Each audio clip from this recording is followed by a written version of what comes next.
দেশের বাজারের সর্বশেষ গত 2 ডিসেম্বর মঙ্গলবার স্বর্ণের দাম কমেছিল। সে অনুযায়ী আজ কম দামে বিক্রি হচ্ছে স্বর্ণ।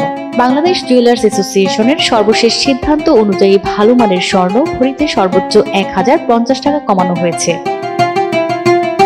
সেই হিসেবে আজ মঙ্গলবার 22 ক্যারেটের 1 ভরি স্বর্ণের দাম 2,11,095 টাকায় বিক্রি হচ্ছে।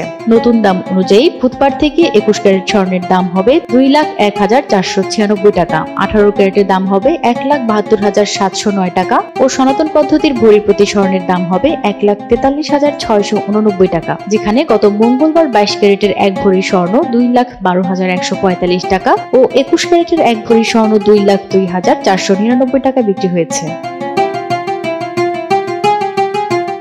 বাজুস জানিয়েছে, পরবর্তী ঘোষণা না দেওয়া পর্যন্ত এই নতুন দাম দেশের সব জুয়েলারি দোকানে কার্যকর থাকবে। তবে বিক্রয় মূল্যের সঙ্গে সরকার নির্ধারিত 5% মূল্য সংযোজন কর ও বাজুস নির্ধারিত ন্যূনতম 6% মজুরি যোগ হবে। গয়নার ডিজাইন ও মানভেদে মজুরির পরিমাণে পরিবর্তন হতে পারে বলে জানিয়েছে সংগঠনটি। প্রতিমা সরকার, এনটিভি অনলাইন।